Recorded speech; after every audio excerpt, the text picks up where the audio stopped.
Hey there friends, I'm Mark Crilly, back with another How to Draw lesson.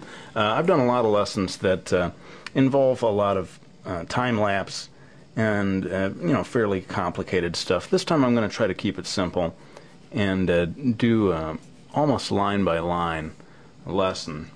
We're drawing the head of a girl here, and I'm going to begin by doing a kind of egg shape, a guideline for getting a sense of where her head is going to be. And even something like this takes a little time maybe to figure out the right shape that you're going for, but if you practice and keep at it, you should be able to get your basic shape at the beginning here off to a good start. Now, one of the tricky things to keep in mind is the location of the eyes. In a real human head, the eyes are exactly in the middle.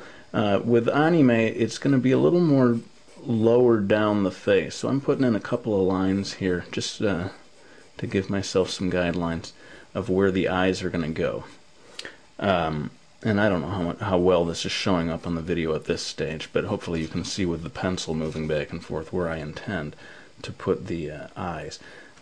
So I'm going to go ahead and start indicating these eyes and begin by putting a couple of circles here. Her face is going to be turned away from us a little bit, and as a result, one of the eyes is a little bit more oval than the other.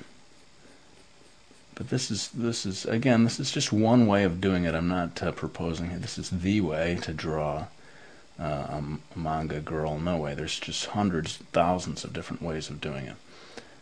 But this is one. If you're looking for a line-by-line video, this is a place where you can start. So anyway, I've got these two circles here for the eyes. Now I'm going to go in and do the eyelids, the eyelashes, I guess, on the upper eyelids. Now that I know where I want my eyes to be, I can go in a little darker.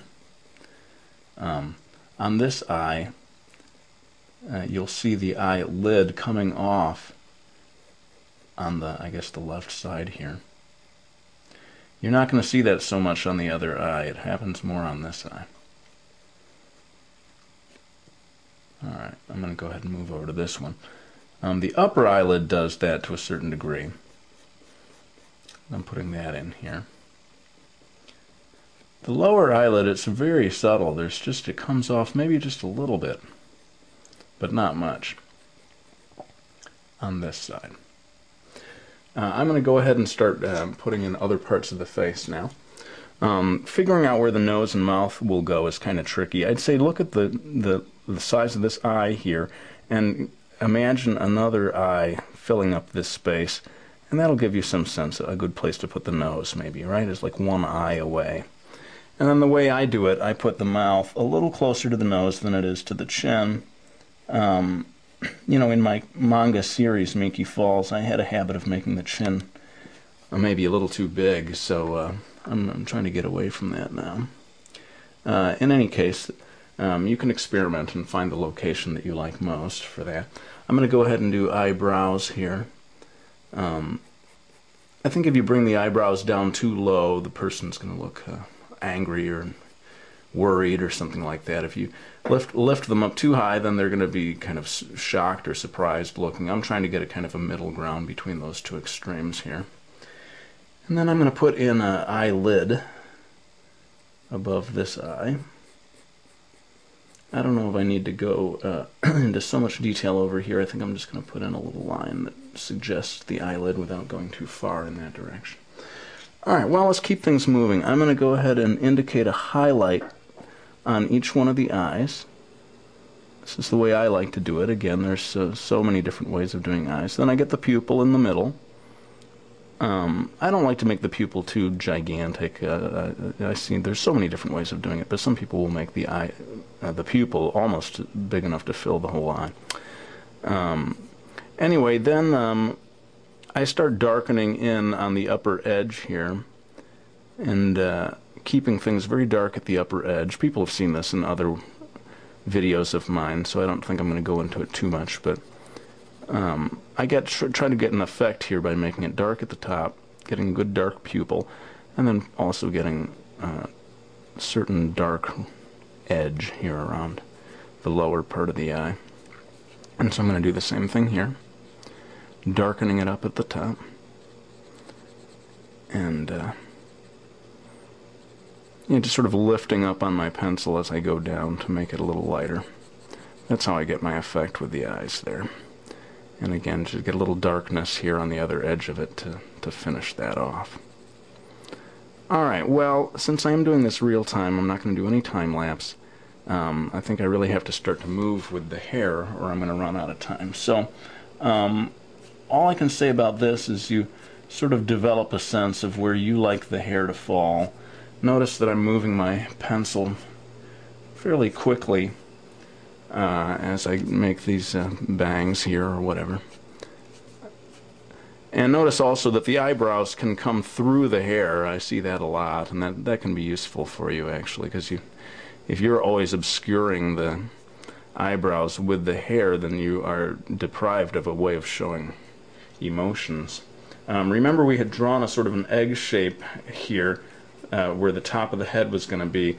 The hair is going to come a little bit over that, a little higher than that, and I always put a little indentation here to show the part, whoops, where the hair parts off the top of the head. I tend to make a strand going off to one side. That's just one little preference of mine.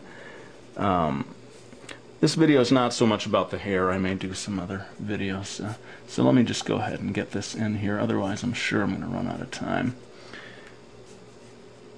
And before anybody tells me, hey, dude, you can do longer than 10 minutes. Trust me, you can't. Not anymore.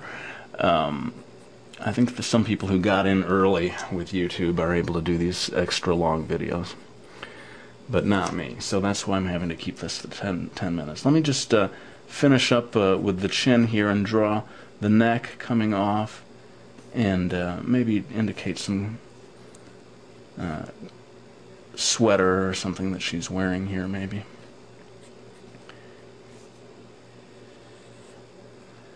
And I think we're almost there at this stage. I'm going to grab a different pencil here to dash in some of the final details, make it look like this is a real sweater here. I like to sort of rope off a section of highlight for the hair. Again, this is just a personal preference of mine, and having left that there, then I can really go to town and start shading things in.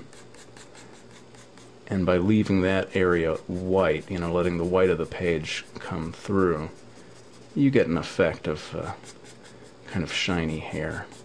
I'm maybe not doing the very best job I could on the hair at this stage, but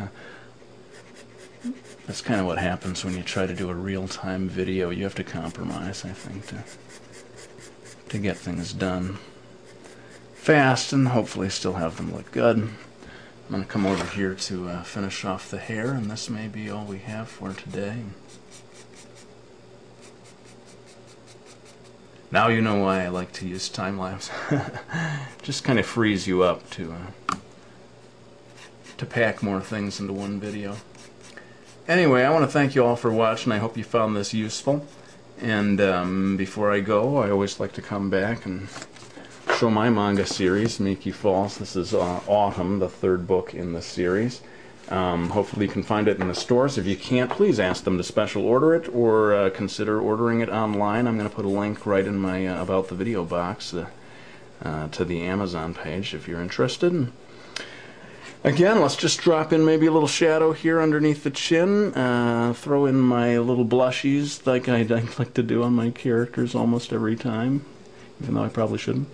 And let's stop with that and say goodbye. Thanks for watching the vids, folks. I hope you enjoyed this one, and I'll be back with another one real soon.